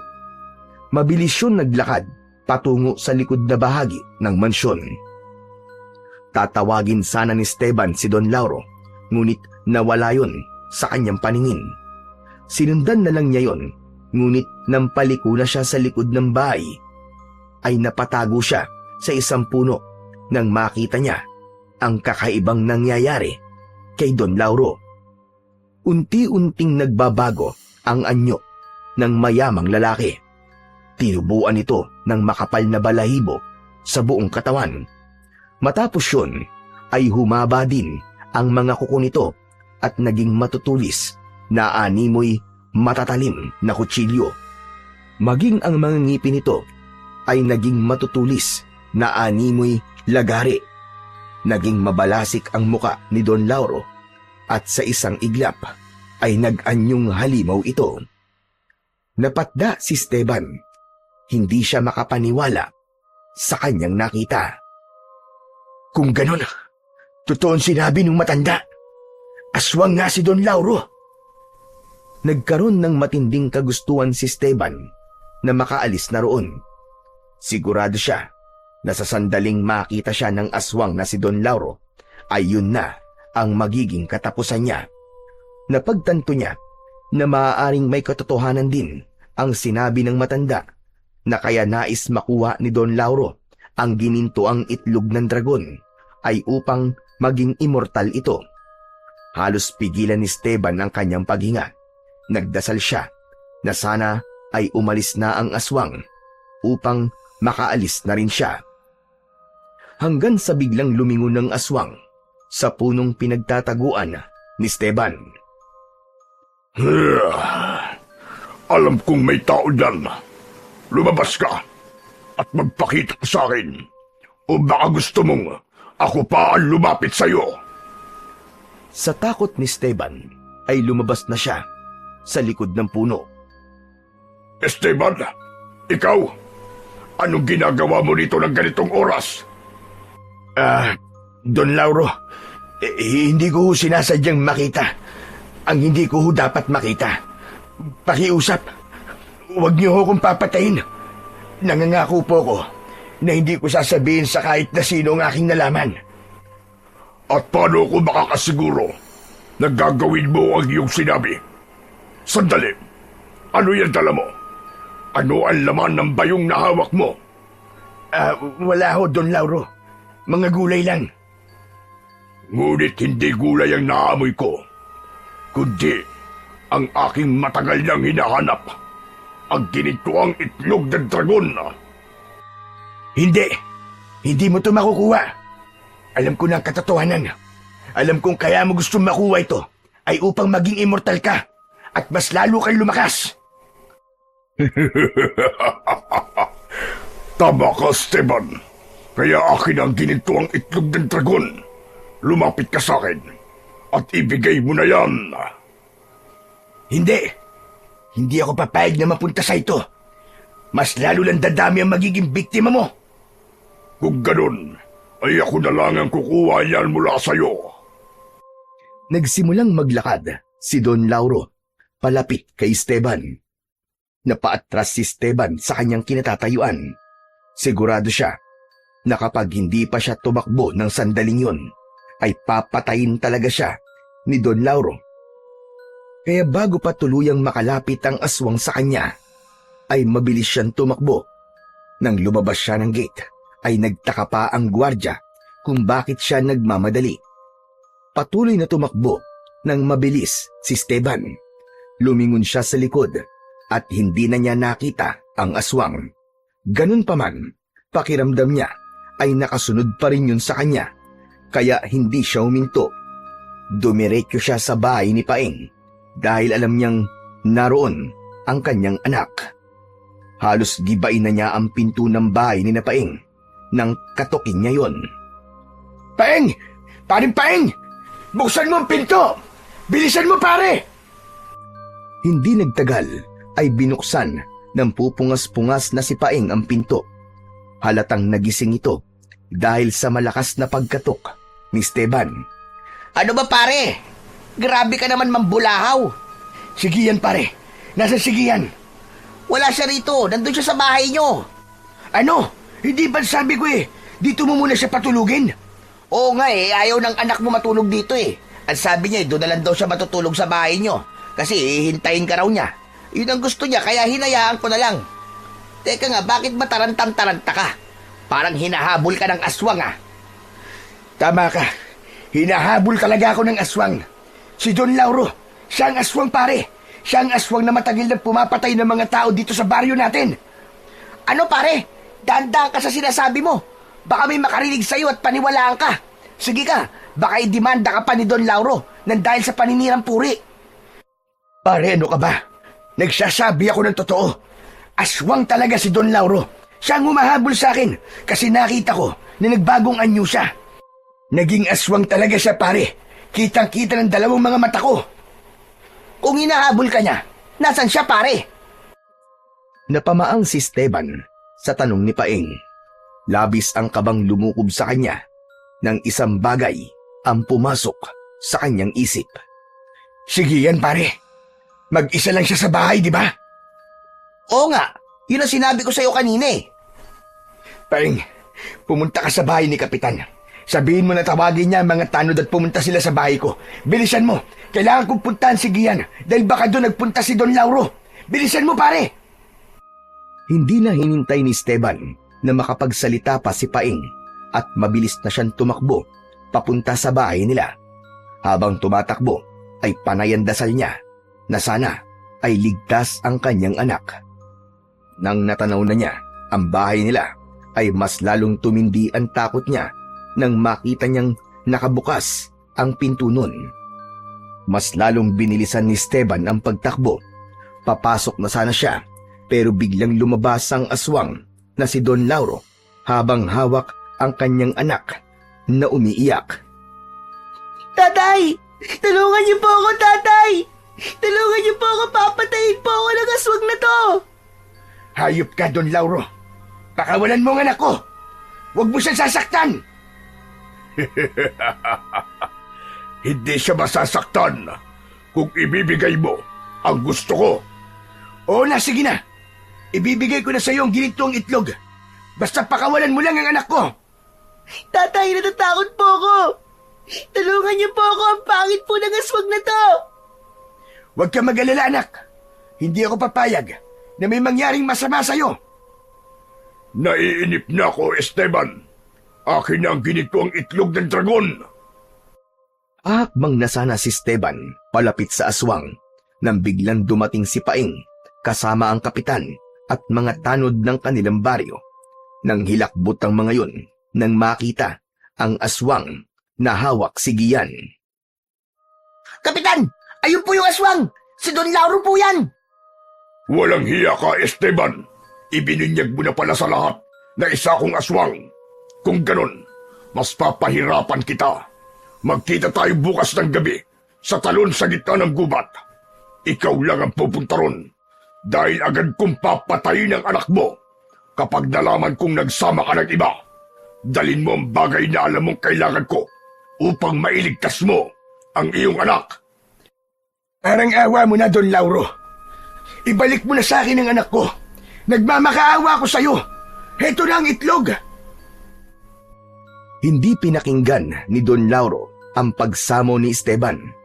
Mabilis siyang tumakbo papunta sa likod ng bahay habang buhat ang kanyang anak na si Gian. Sinundan ni Esteban si Don Lauro, ngunit pagdating niya sa likod ng bahay ay wala na ito roon. Parang bula na naglaho. Nanghihina at umiiyak na napaluhod sa lupa si Esteban. Sising-sisi sa kanyang mga naging desisyon. Don Lauro, ibalik mo ang anak ko, hayop ka. Huwag mong sasaktan ang anak ko dahil sisiguraduhin ko sa'yo na papatayin kita. Sumunod na rin doon sina Paeng at ang mga tanod kasama ang kapitan. Ginalugad ng mga tanod ang makapal na talayban na nasa likod ng bahay ni Esteban.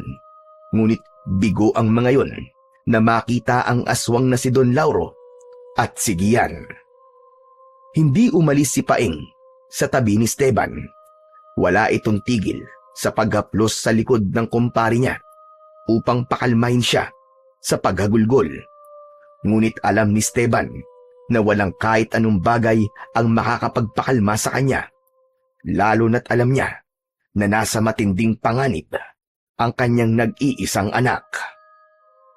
Umaga na, ngunit gising na gising pa rin si Esteban. Nakaupo siya sa labas ng kanilang bahay habang nasa tabi niya si Paeng. Magdamag siya nitong sinamahan at hindi siya nito iniwanan. Ipinaalam na rin niya sa kanyang kaibigan ang totoong dahilan kung bakit nais ni Don Lauro na makuha ang ginintuang itlog ng dragon upang maunawaan ito ang nangyayari. Kumusta na kaya ang anak ko, pare? Sana'y hindi siya sinaktan ni Don Lauro. Magdasal na lang tayo. Naayos lang si Gian, pare. May awa ang Diyos. Kung alam ko lang na mangyayari ito, pare, hindi ko na sana hinukay ang itlog na yun. Kasalanan ko to, pare. Kasalanan ko kung bakit nanganganib ang buhay ngayon ni Gian. Napakawalang kwenta kong ama, pare. Hindi ko man lang siya nagawang ipagtanggol at protektahan. Kasalanan ko to. Huwag ka magsalita ng ganyan, pare. Wala kang kasalanan sa nangyayari ngayon. Hindi mo naman to kagustuhan eh. Kung ako ang tatanungin, napakaswerte ni Gian na may tatay siyang kagaya mo. Kasi gagawin mo ang lahat para lang maging maganda ang buhay niya. Kung meron man dapat sisihin ay walang iba, kundi ang hayop na si Don Lauro na yun. Lahat tayo nalinlang niya. Walang yang yun. Siya lang pala ang aswang na matagal nang pumapatay dito sa atin. Salot siya. Ang dapat sa kanya mamatay din. Kahit niya ako, pare, hindi pa rin ako makapaniwala sa nalaman ko. Pare, sana talaga ligtas si Gian. Hindi ko mapapatawad ang sarili ko kapag nawala siya sa akin. Pero pare, ano pala ang plano mo? Makikipagkita ka ba kay Don Lauro mamayang gabi? Oo, pare. Hindi pwedeng hindi ako makipagkita sa kanya. Delikado ang anak ko, pare. Pero hindi ba magiging immortal at mas malakas ang aswang na yon kapag nakuha niya yung itlog na yun sa'yo? Wala na akong pakialam sa bagay na yun, pare. Ang gusto ko ay mabawi ko ang anak ko. Maya-maya pa ay tinapik ni Paeng sa balikat ang kumpare niya na si Esteban. Oo nga pala, pare.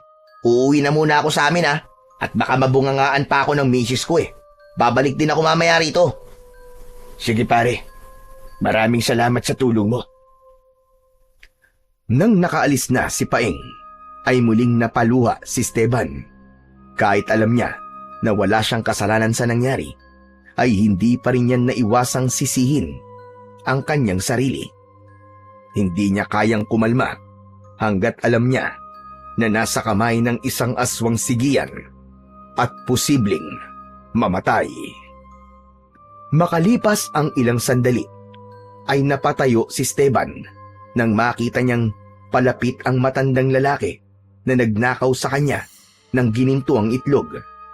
Nagpakilala ang matanda sa pangalang Nicanor. Ipinakilala na rin dito ni Esteban ang kanyang sarili.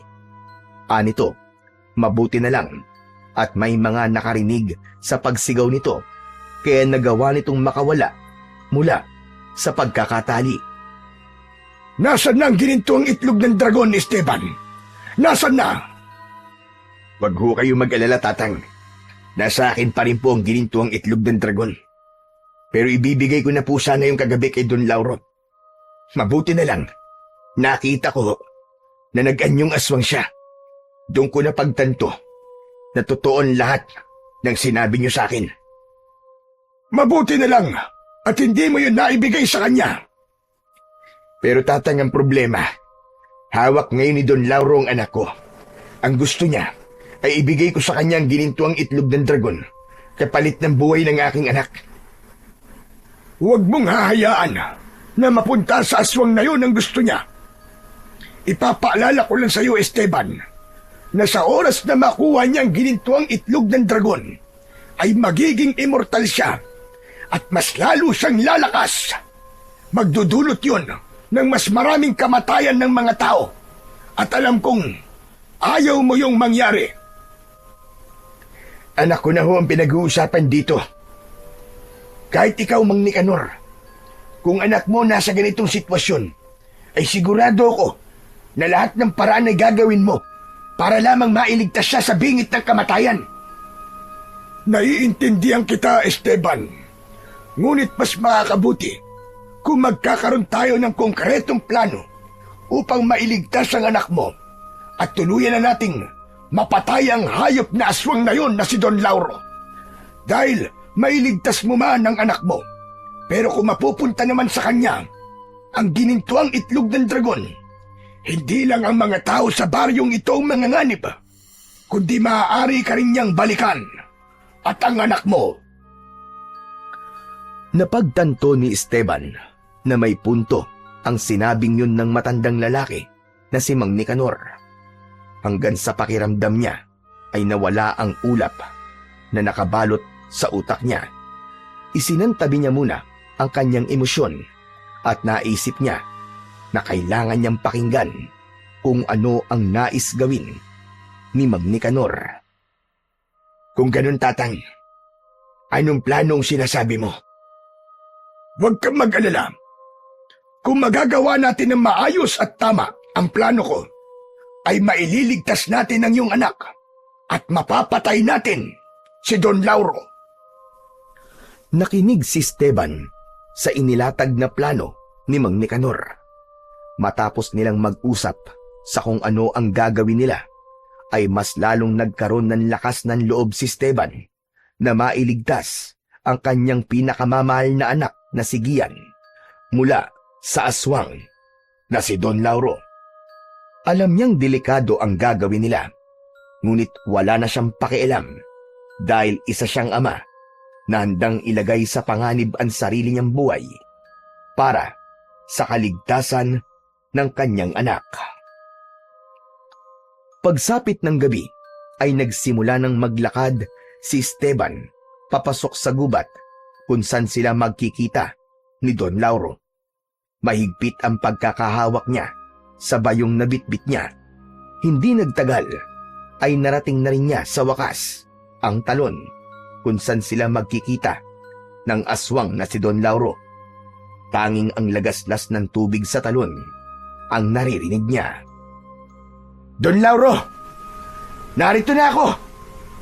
Magpakita ka sa akin. Dala ko na ang gusto mo na ginintuang itlog ng dragon. Magpakita ka! Ilabas mo ang anak ko! Mula sa itaas ng talon ay lumitaw doon si Don Lauro na nasa anyo na ng aswang. Hawak nito si Gian na bakas ang labis na takot sa muka. Mabuti naman at dumating ka.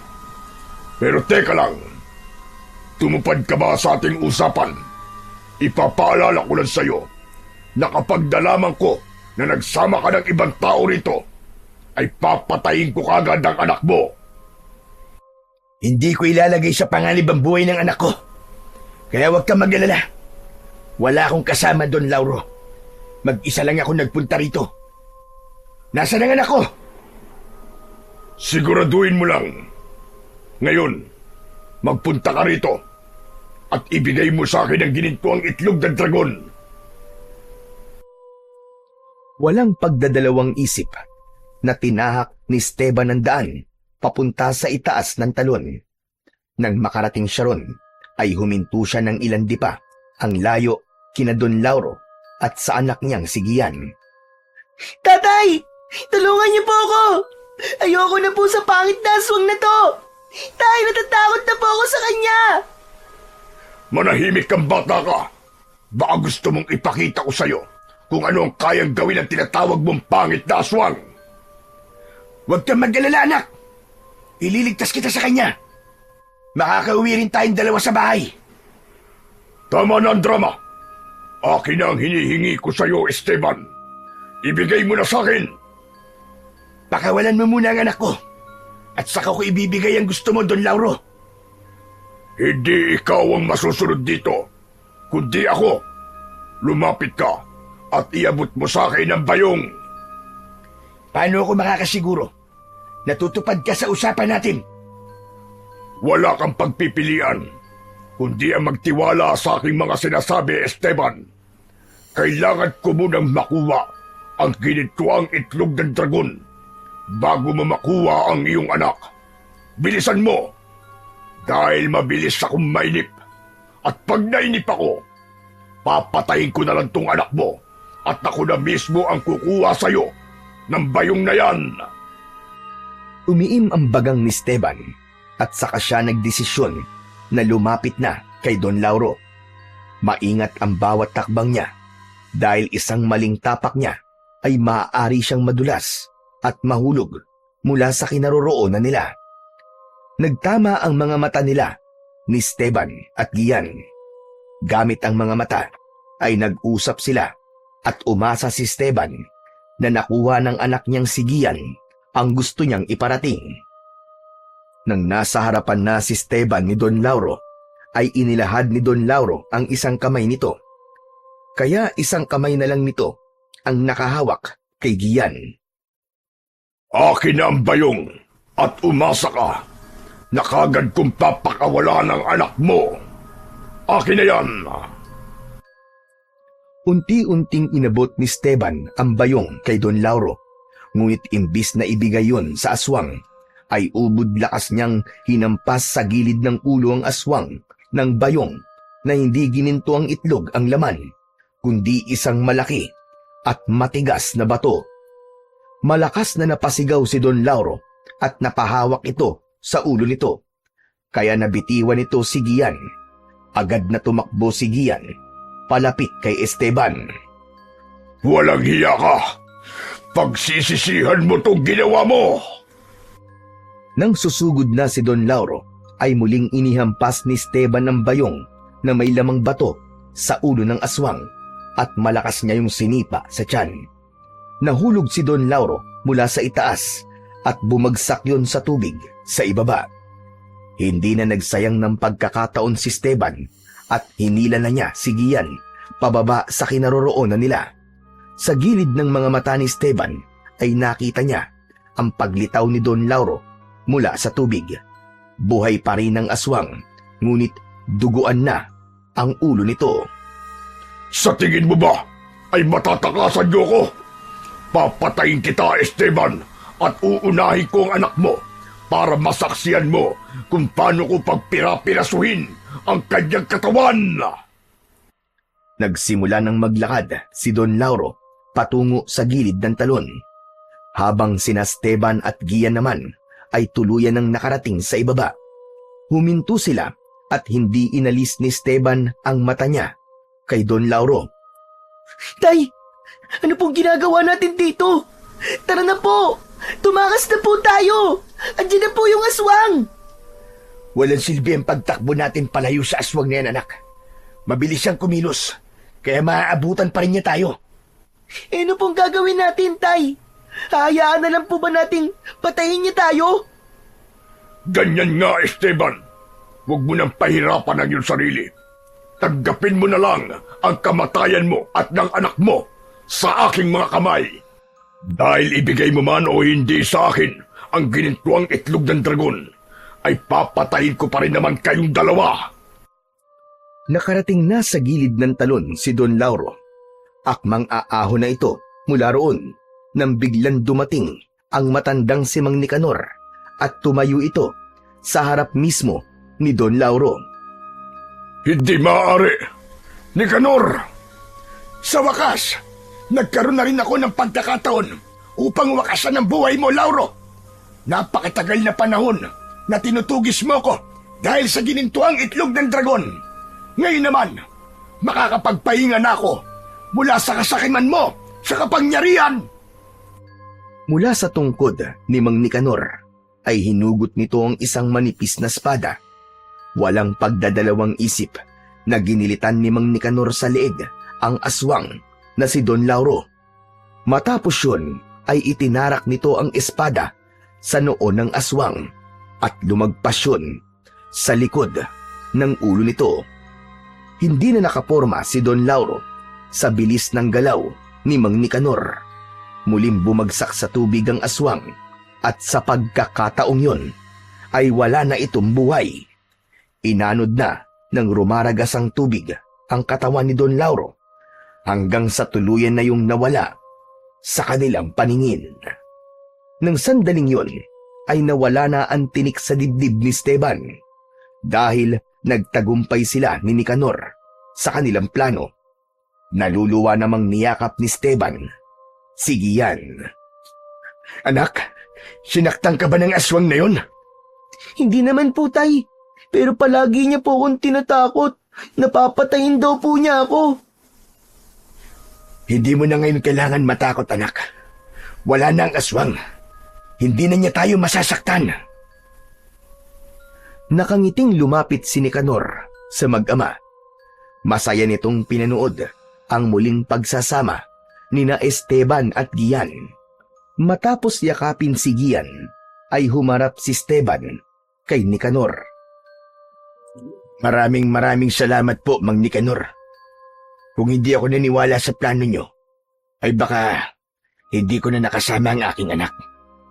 Patawarin niyo rin po ako kung sinaktan ko kayo para lang makuha ko sa inyo ang ginintuang itlog ng dragon. Wala na yun sa akin, Esteban. Naisip ko rin na kailangan mangyari ang mga nangyari dahil yun ang paraan ng nasa itaas para tuluyan na nating mabigyan ng tuldok ang kasamaan ni Lauro. At dahil wala na si Lauro, maaari na kayong mabuhay ng tahimik at nang walang takot. Ngumiti si Esteban. Tama si Mang Nicanor. Wala na silang aswang nakatatakutan dahil patay na si Don Lauro. Hindi na rin sila nanatili ng matagal doon at nagsimula na silang maglakad pabalik sa kanilang baryo. Dala ang napakagandang balita na patay na ang aswang na nagdudulot ng kamatayan at takot sa lahat sa napakahabang panahon. Ipinagkatiwala ni Esteban ang ginintuang itlog ng dragon kay Mang Nicanor. Makalipas ang ilang araw, ay bumalik si Mang Nicanor sa bahay ni Esteban upang ipaalam na nagawa na nitong dalhin ang ginintuang itlog ng dragon sa isang lugar kung saan walang kahit na sinong aswang ang makakakuha nito roon. Simula noon ay naging tahimik na ang baryo ni Esteban. Nagagawa na nilang matulog sa gabi nang hindi natatakot. Nakahanap ng bagong trabaho si Esteban sa bayan at patuloy siyang naging isang mabuting ama kay Gian. Walang araw na hindi niya ipinaramdam sa kanyang anak ang pagmamahal niya rito. At nangako siya sa kanyang sarili at sa kanyang namayapang asawa na gagawin niya ang lahat kahit ialay pa niya ang sarili niyang buhay para lang protektahan ang kanyang nag-iisang anak. Laban sa lahat ng kampon ng kadiliman, lalong-lalo na sa mga aswang na katulad ni Don Lauro. At naniniwala rin siya na hanggang meron silang pananampalataya sa Panginoong Diyos at laging nangingibabaw ang pagmamahalan sa kanila ng kanyang anak, ay walang puwersa ng kadiliman ang magpapahiwalay sa kanila.